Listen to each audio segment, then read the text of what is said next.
JC, how will you make this movie more like this movie? I will focus on the music, obviously. To help me truly analyse the music choices the filmmakers made, I've invited a Matrix enthusiast to join me. This is Maddy. Hello. We're going to geek out a lot. Well, I'm going to watch you geek out. I was born for this. I don't know if JC knows what they're in for. Well, I'm not as enthusiastic about The Wedding Singer as you are The Matrix, so I don't know what I have to offer apart from me just laughing at the hilarious hairstyles all the way through. Oh. Some writers like to include potential songs in their screenplays to help convey genre, tone, and story intention. Some writers do not. Either way, understanding the effect that music can have on any story will make you a stronger writer. For me personally, it encourages me to think about pacing and scene transitions. Let me know what it does for you in the comments below. This music is fabulous. Alright. I didn't say look and sing. As a first time viewer, I'm like, yeah, this guy knows what he's doing. He's singing it so well, he's in his element. No, not attractive. Watch out, here I come. You spin me right round, baby, right round. It's sort of thematic for the film because his journey is unpacking his ideas about love to then return to love. So it's a thematic choice. Full circle, I see. It's so cringe. Watch out, here I It just looks like the best wedding ever. I want to go to a wedding like this. I think I'll pass. You spin me round and round and round. What an opening. What an opening. It's strong. Yeah. You're immediately put, oh, it's got Buscemi in it as well. Ah, that opening scene just immediately puts you in the right mood for the film. We know it's going to be a little bit crass, a little bit silly. If you're not on the ride from that scene, then you're not on the ride. Yeah. Exactly. Stop the movie at this point. Yeah. Ask, how can my music choices affect the theme and tone of my story? So here is when we first meet Mio, who's our hero of the story. He is very beautiful. Sorry to He's very interject. beautiful. Yes, it is. Beautiful. And in the background, we have his music playing, which is the first time we have electronic music playing in a film that is kind of known for its electronic music. But it's also got vocals, which is different to the other electronic music, which doesn't have vocals. So if you're really listening, you would notice that there's something special about this particular song in this moment. It's kind of symbolic of Neo, who is very much still in the Matrix at this point. But the song itself is called Dissolved Girl. What we've just seen is a girl dissolve away in a phone booth, and we don't really know how. So it's very thematic. Just from this establishing scene of him, we're seeing someone who isn't really connected to the world around him. In a way, he's also the dissolved girl. He's there, but he's not there. How can my music choices reveal and enhance character? He's attended his own wedding, but the bride didn't show up. That Linda was not coming today. So his whole world has crumbled around him. Hey, Robbie. Boys Don't Cry by The Cure. That's what's playing right now. Says a lot about the scene. Yeah. Because he's keeping his emotions really suppressed, which will then come out in the scene we are about to watch.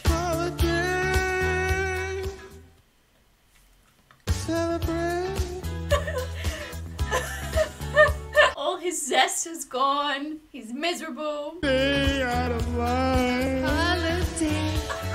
So you will listen to every damn word I have to say! And that in itself is a beautiful choice that he's not continuing to sing. We're not having more music here because it just shows his mental state at the moment. And honestly, if we'd started this scene from him talking, it would have come across pretty aggressive. I mean, it is aggressive. Yes. But having that song of him clearly going through some sort of awful heartbreak, that was our way into his mental state. We're sympathising with him. We can understand. sympathise with him. Ask, when is it more impactful not to have music in my story? So this scene. You got some violins going through it, but you've also got that beat, which just completely sets it within an era of like late 90s, early noughties, sort of millennial time. The very minds of the people we are trying to save. But for this scene, as a first-time watcher, you go, oh, we're in the Matrix, because this music does not suit outside of the Matrix. This is Matrix music. Were you listening to me, Neo? Or were you looking at the woman in the red dress? Looking at the woman in the red dress, as I was too, because she's fabulous. Yeah. Look again. Freeze it. And it's only then that we go, oh, actually, we're not in the Matrix. It's music that's misleading. Yeah. If you are not one of us, you are one of them. And then there's silence. Quite a lot of silence for Morpheus, not all the time. Anytime he's dropping truth. Okay, it's silent so that we have that effect of hearing the line without any distraction of any music, any noise. Yeah. Although I do notice there's a slow drone. Yeah, there's so much of that throughout the film. But where they have failed, you will succeed. Do you think that's to build tension and make the audience feel uneasy? Build tension. And then other times it kind of reminds me of like old tech where you can kind of hear it, which is interesting and very much on theme. How do I want my music to make my audience feel? Do I want them to feel ease or unease? He's playing a bar mitzvah and not a wedding. Yeah. Because he can't handle the weddings yet. Mm-hmm. And find amongst all these young studs here tonight, the coolest, most unlosery guy in the bunch. I love the eyebrows. Like, hey. My lady. Bruce Bolton. Get it, Brucey. Get it. I can only give you love that lasts forever. So he's singing another love song because this is a moment of true development between the two romantic leads. Mm-hmm. And it shows us that even though he's sworn off love, it's still a part of him. It's all. Bruce, please. Oh, look at this true romantic in the back. This is a real romantic tune. Yes. Slower than the other ones. And it's young love. That's where they're at this point. Except there's still a lot of comedy in it. Oh, absolutely. Yes. There's a lot of butt touching in this movie. This scene, butt touch. This scene, butt touch. Okay, yeah, right. Everyone is touching each other's butts. This is incredible. Wow. What? How can my music choices dramatize characters developing relationships?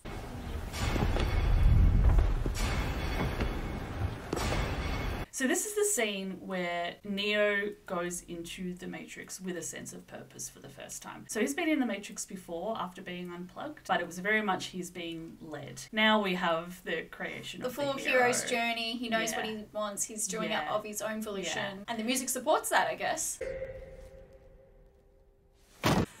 It's just iconic. Yeah, okay. It's like a cool street cat. Yeah. It's telling the audience you can relax. We're here to have a good time. We're here to see what they can do without raising the stakes.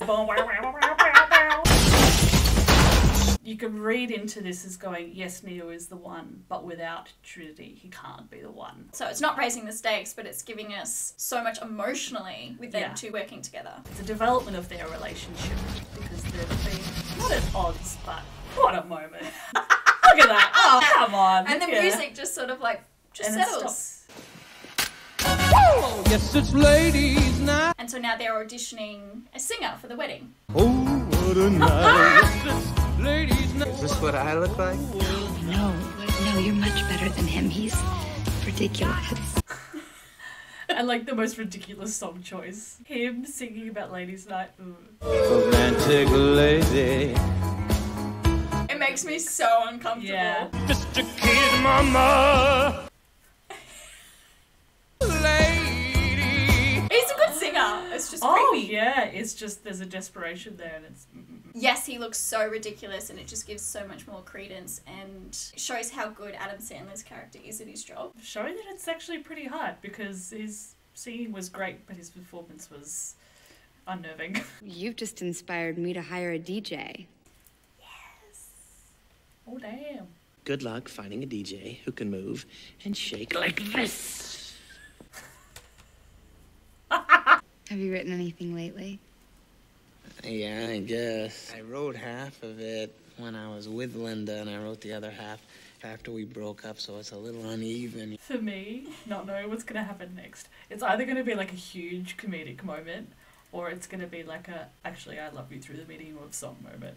While you're near me, I don't feel blue.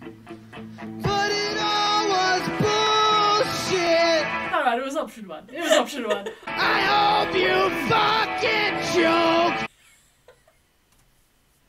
It's like the song's so basic as well. So it's like, if anything, at this point when you're so invested in these two getting together, it kind of just shows how the music he was creating for that love was not great. Really, that relationship was never going to work out. And we get to see a song that he writes for her later on. So we get to see the contrast of, yes, what a love song sounds like for Linda versus Julia's character. I liked it. And I love that she likes it. Why, girl? Why? What was there to like? How can my music choices add nuance to my protagonist's journey? So, they have rescued Morpheus from the agents. They are making their escape. However, the helicopter has been shot, so it's on its way down. So they have to kind of Improvise. high stakes moment. They're flying over the streets of Sydney right now. Doesn't get more tense than that. So there's no way for Neo and Trinity to communicate in this moment. They kind of have to just trust each other that they're on the same page. It's incredibly cinematic. We're sort of like in the actual world of the film now, Absolutely. whereas that fun music we had before, it was poking fun that this is It's a one movie and step this is away what of we're poking watching, but fun. now we are Yeah. in it.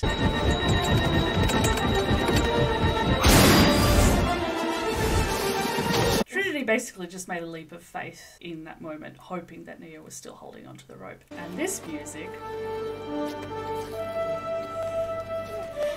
that is just quintessential Hollywood romantic music. Yes.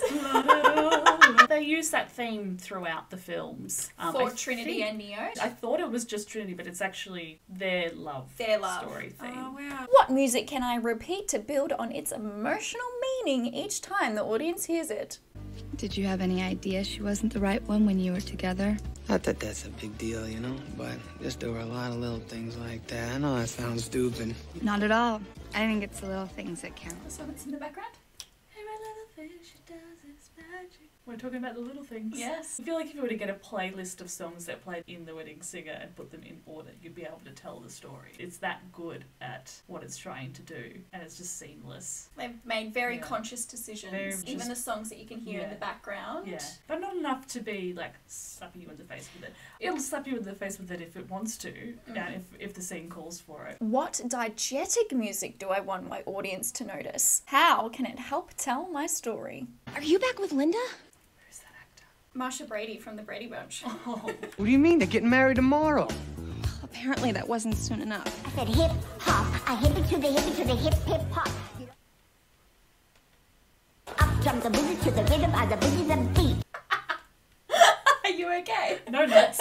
No notes. Even Shakespeare does that. It'll be like Serious something moment. terrible happens to Macbeth, and then someone comes on, and that is that. What is it that you love about Trinity? She's strong without it feeling forced or contrived for the plot. Contrived. It's not contrived at all. She's really just a cool character. In many ways, Neo and Trinity kind of look alike. You can do excellent trans readings or queer readings into this film. She literally creates him in a way. The Oracle told me that I'd fall in love and that man would be the one. So if you didn't love him, would he still be the one? Oh, I kind of missed it. Do you want me to go back? Yeah, let's go back. Too busy talking about my gal.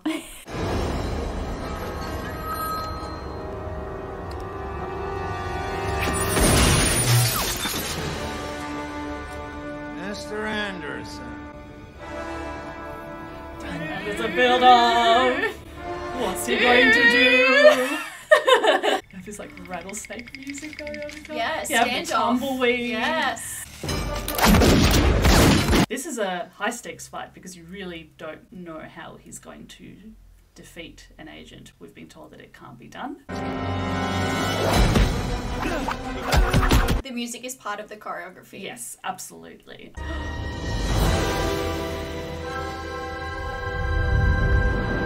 Here he goes. So it's reinforcing all his choices, the music is. Because ultimately, he can't be told he's the one. He has to realise it himself.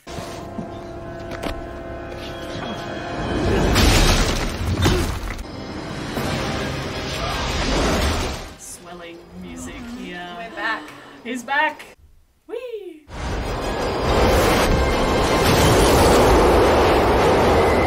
That train sound effect really took out the end of that song, didn't it? It's sometimes hard to tell what's music and what's sound effect because they are so linked. It's not over yet, though. It's not over yet. Uh-oh. He's back! And now he runs because it's like, okay. Okay. How can my music choices reinforce my protagonist's decisions? Remember, sound effects can do this too. I'm gonna run around and find him, you know? I gotta do what I gotta do. The little like, dur. By the way, we're still on a plane. She comes over to tell me how she feels. And Linda answers the door wearing nothing but my Van Halen t-shirt. No way. See, Billy Idol gets Idol it. gets it right, okay, yeah. Uh-oh. I love the traditional rom-com music. Yeah. They're what? They're on this plane. No way!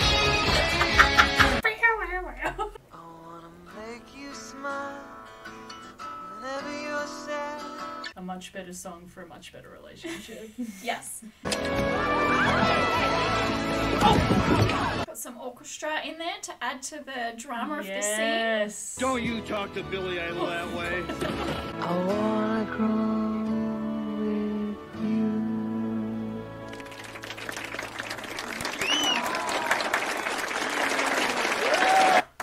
What a strangely intimate but not intimate moment. I know. And then this song. Much is true. Oh, hi again. Oh, He's also been on a journey. good for him. I think they've chosen the perfect songs from the era to enhance the story perfectly. More or less silence now because the unthinkable has happened and our hero has been killed. Trinity now has the strength to say what she couldn't say before, which is that she loves him. She loves him. I love you. The music here, it's soft. It's hopeful. It's hopeful. But also sad at the same time. Yeah. Because what if this doesn't work? Now get up. So rather than it just be the strings of we're in love, it's like, oh, this is the last jigsaw that had to fall into place for Neo to be the one. But also that do string is quite unsettling Very as well. unsettling. Which is a very interesting choice for this moment, but Yeah. I understand why they're doing it. We don't know what happens now. We don't know Yes. what the one looks like or what he's capable of.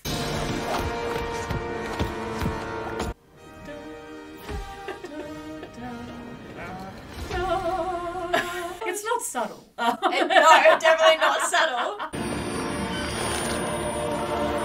We've got some singers and there. now we have some vocals. Yes, I see what you mean about the Yes. beginning. Quite often the vocals do represent the humanity within. Well, every addition that you make to a movie, including the music, is there to enhance the story. Like, it should have an intention, a reason for being there. Absolutely. And the vocal, as you just proved, is there for a reason. Again with the strings. I'm never going to be able to unhear it now. It's just like throughout. It's like the whole film. So is this their love theme? Can you recognise some of the notes? Absolutely. It's their love theme again. While it's back in 52, lying awake intent and tuning in on you. Who does the music better? Oh, don't come at me like that. No. It's a different genre. It's it a is hard to very different compare, but I genre. was just interested to see what your thoughts were. Yeah, both of them set themselves in their era so firmly. Well, it just proves, because they are so close in time that they were filmed, how powerful and important your choice in music is for your genre, but also for your story. Here's The Matrix if it sounded more like The Wedding Singer. Watch out, here I come. You spin me right. Woo! Yes, it's ladies' night, and the feeling's right. Oh, yes, it's late. I can only give you love that lasts. It could be so nice growing old with you. I said hip hop, I hip it to the bang boogie, say up jump the boogie to the rhythm of the boogie the beat. Ha ha, I know that's so pure and true, but it all was bullshit. Until the next match. Bye! I've always been the screwed up one, right, Dad? The best man, everybody. Best man, the better man. Whoa, there it is. We want to make a film and we want to get Hugo Weaving doing Kung Fu. Wow. Great. Good. Watch this. Do you mind if we switch seats and I sat in the window seat? Every time that drink cart comes by, it bangs me in the elbows. Your arms are smaller than mine, Jules. I know, I just never saw the bright lights of Vegas before. How about I let you lean over me when we fly over the strip? Get rid of him. Yeah.